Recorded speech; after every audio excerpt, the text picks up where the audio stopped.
And now, the Rise Above Show, presented by Roofing.com and hosted by Diego Dante.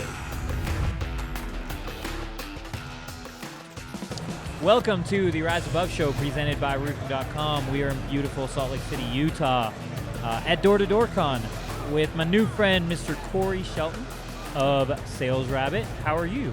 I'm doing amazing. We're at an amazing conference in an amazing city with amazing people, so it doesn't get much better than this, does it? Yeah, and your booth, I mean, you guys got a great setup over here. Yeah, we broke out the Xboxes, so we've got a little bit of Madden. I heard Sam Taggart say we're not supposed to be playing video games. It's a waste of time. So it's a little contrarian at this point, but you know, it's fun. It's got people stopping by. You're getting some traffic. Getting That's what matters. little traffic. It definitely helped. We lost our foosballs, so once the foosballs disappeared, we broke out the Xboxes, and it made up for it. That makes sense. And also, I mean, killer branding, man. Like, you guys are doing great with the, whoever's designed your logo and your swag and all that stuff, doing a really good job. Yeah, it's it's a culture thing at SalesRabbit for us. When you look at the brand, it's a reflection of the guys that founded the company, and they're just an incredible set of people and really committed to this industry as well.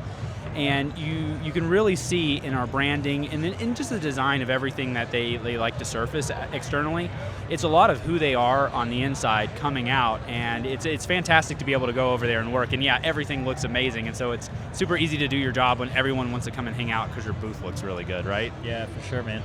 Well, I wanted to bring you on because I'm doing a series of episodes, as you guys know, focused on helping roofing contractors integrate solar into their business. So one of the big things we hear is, I'm a roofing contractor, I want to implement solar, I don't know how to do it, I don't know the first place of where to begin. So we started bringing in people, Michael O'Donnell talking about sales, we've had guys at the Solar Academy, we've had people from Quativa, we've had Legacy Power talking about even like what is an EPC partner. We're trying to hit all the different things, right? And so I wanted to bring you on here. We could chat a little bit about technology with SalesRabbit, what you guys got going on, and so let's chat about that. With technology specifically, if you're breaking into the solar space, what are the things to that we need to be on the lookout for? What are the things that we maybe aren't thinking about as a typical roofing contractor when you're breaking into solar? Right. Well, you have to start with the fact that the processes are fundamentally different. When you're talking roofing, a lot of the times you're talking, insurance claims. You're meeting with an adjuster. You're probably using something like Xactimate. You're trying to go through the process of convincing somebody who's basically already convinced that they have to pay for the roof. In this case, it's the actual claims adjuster themselves. And there's some technology that's been around there for a while. I mentioned Xactimate, and once you've sort of figured all that out, you're going to be able to go out and continually sell to insurance companies. Not that you're selling to them; they owe for the the roofs that are being replaced, whether it's like hail or straight line wind or hurricanes. But when you make that transition to solar, it's a fundamentally different conversation that you're having. You're no longer going to somebody who's contractually obligated to pay for the roof. Now you're trying to convince somebody that they need to buy this thing because it's an economic advantage to them, right? They're going to save money over a longer period of time. And so that changes, first of all, the way that you're approaching, potential customers. And then obviously, when you do knock the door and you have made that pitch and you've gotten, you've stepped through the threshold, now have an opportunity to potentially close a deal out, it starts to become a little bit more important what your tech stack looks like and what the technologies are that are going to help you get across the finish line. At the conference, there's some great ones here, different solar proposal tools. Go Solo is a great one. We've got a partnership with them, and we interact with them at a data level. But you really have to start centering that conversation around the fact that you're going to have to convince somebody of something, and now you can start to look at, okay, what are the tools that are going to be in my tool belt to make my process convincing, right? And we talked about specifically with SalesRabbit. I know that you said you don't want this to be a big sales pitch for SalesRabbit, but you guys do.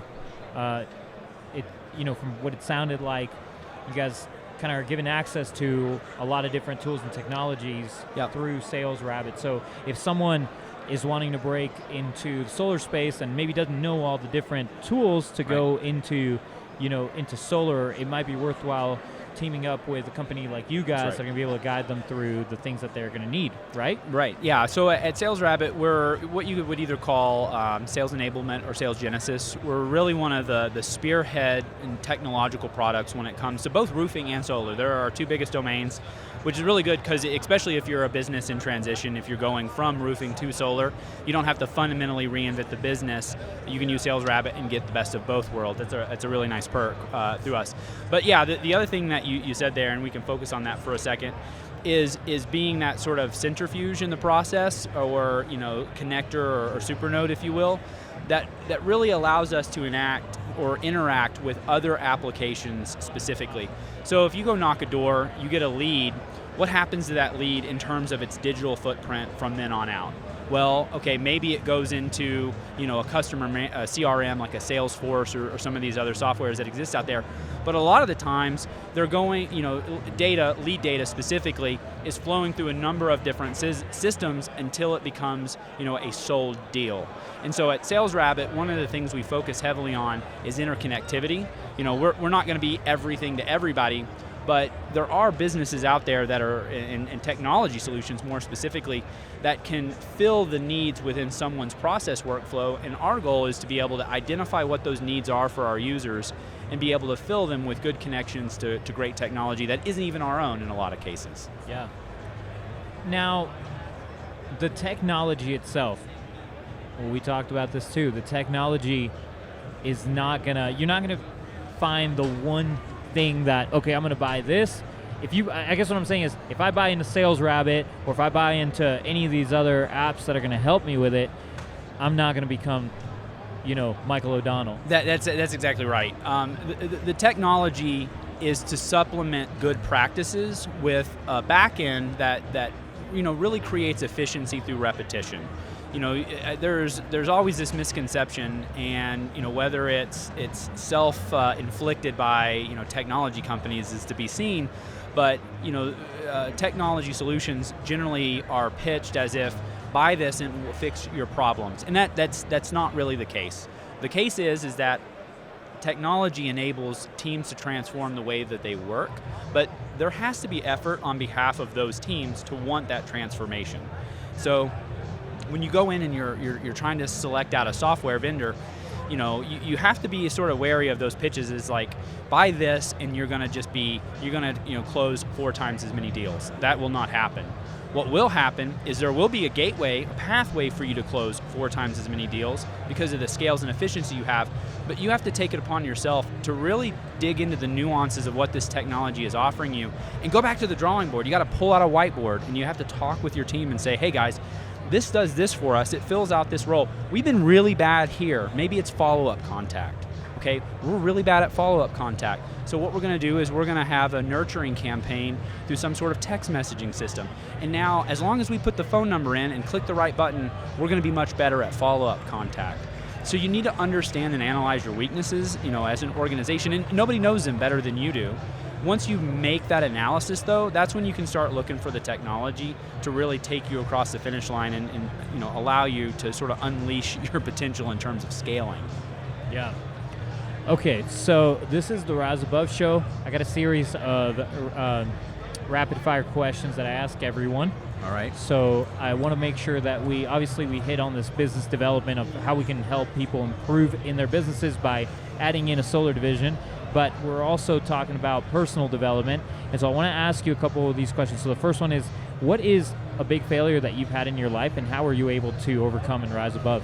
Oh, man, there's a lot of failures. And this could be also in your business and as a leader. Yeah, I've been more than $100,000 in the hole, probably twice. And for me, it was always revenue management. My first company, I actually worked for most of the major mortgage servicers, Fannie Mae, Freddie Mac, and right after the crash in 2008, that was big business, and I just, I had this vision in my head. I was going to go out and I was going to have all these crews out running and all these people working for me, and it was catastrophic when the business dried up. And I think understanding and financially hardening and preparing yourself for both the ups and the downs is key. And I think having learned that now, I'm definitely much better off for it.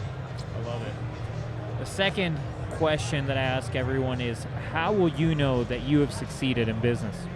Oh, I am the kind of person that I have enough, maybe call it creative anxiety, that I may look down on a lot of my past accomplishments. I don't think that for me, if I start to put a finish line on my success, then that means I'll have finished. And I don't really want to do that.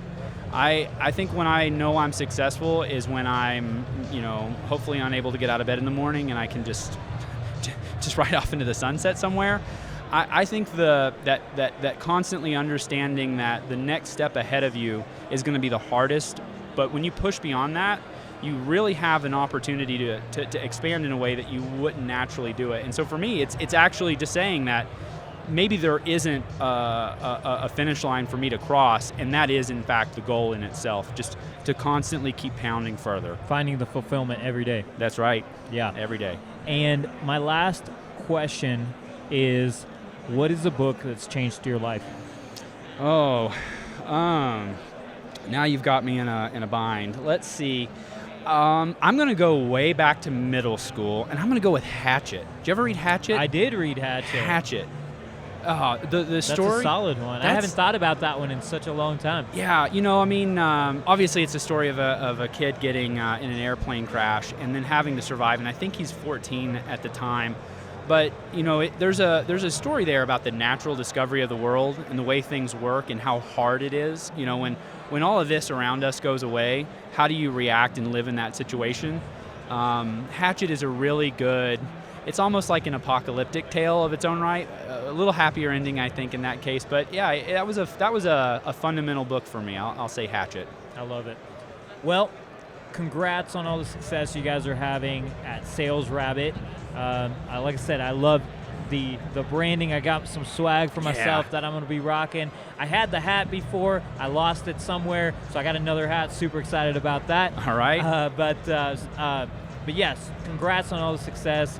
And if someone does want to find out more about SalesRabbit, obviously we talked about SalesRabbit, it is an option in what we've been talking about. Where do they go to find out about it? Yeah, our website does a great job of funneling people to the right place. So just salesrabbit.com, go check it out. There's lots of great reading material on there. Lots of industry sources will link back to us as well. So if you're interested in this domain, you're going to stumble across us. You probably already know about us.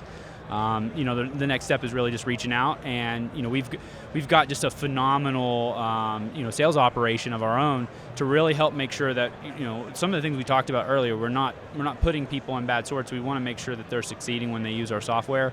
So a great customer success division and all of that. We're really ready to to take our customers to the next level. But like we said, they have to be ready for that change themselves. So we're there when they need us. Cool. Well, I appreciate anyone who's tuned in and who's watched all the way through. We'll catch you guys next time on the next episode of the Rise Above Show presented by Roofing.com. Peace out.